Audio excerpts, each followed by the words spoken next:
It's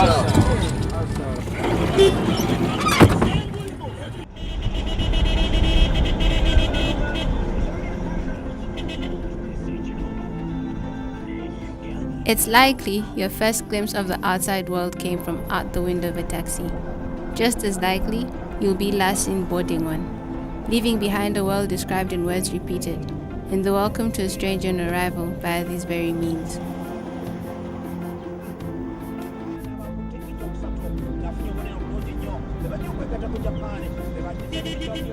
In the beginning, this ride cost 3 pennies.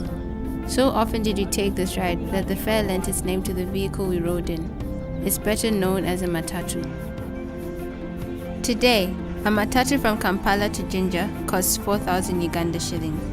As the cost of living rises with the sun each day, so does the cost of looking upon each dawn with new eyes. And yet rise to meet it we must, like a river running from source to mouth.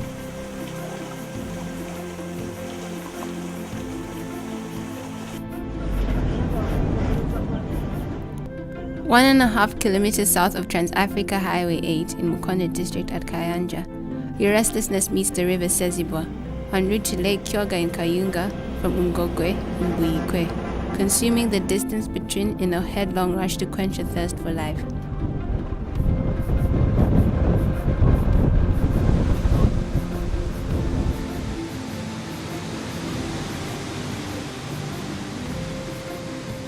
At Sezibwa Falls, it's a 7-meter drop, time and again.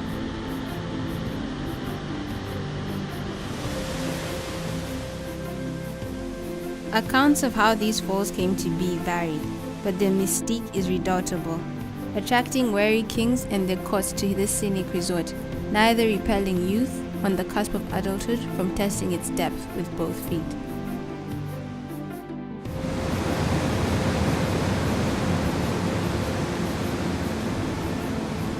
This place, this exposure of the healing effects of nature on the children of men, is at the center of countless spiritual rituals, and a visit to this site is life-affirming, a pilgrimage even.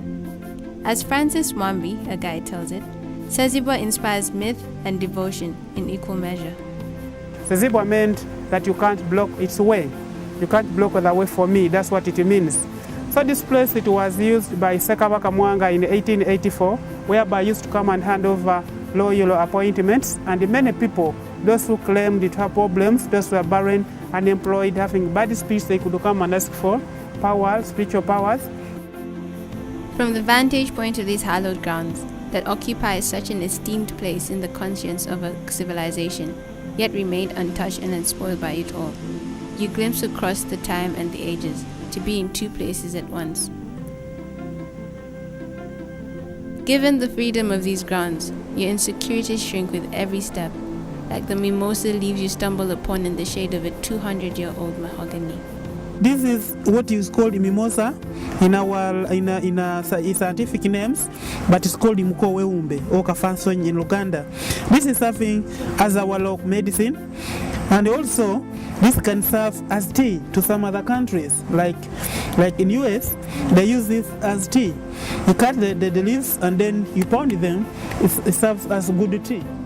The trees here have a story of their own to tell, seeing as they are timekeepers. The cover they provide from the sun proves the enduring wisdom of those who came by this way before you. This tree was planted by Ssekabaka Mwanga in 1884 because during that time, that king used to come and hand over loyal appointments, and many people, those who claimed to have problems, they could come and ask for power, spiritual powers, blessings, good luck, and help. This is called Ficus muracia, and in Uganda we call it Inkalati, but today we call it our freedom tree. The Kabaka, to do that, he wanted to show he loved nature. And this could be put as something to be called indelible input, something which can't be forgotten. Trauma survivors often suffer amnesia, deciding that remembering is more distressing than forgetting, moving on easier than going back. But if the way forward leads you back to where you came, then you arrive at a dead end. A return from here is difficult but not unheard of. All it takes is a name, a landmark, even bar cloth, to send ripples across the calm water surface that reflects your vacant memory. In Buganda, we believe that we have two gods, God for life and God for death. That is the Walumbe and the Bulamu.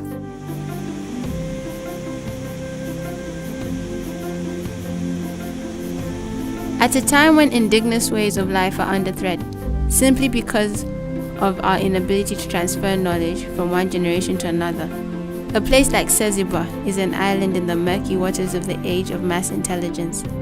How long, though, before it too is submerged? And what is to become of us, its survivors, then?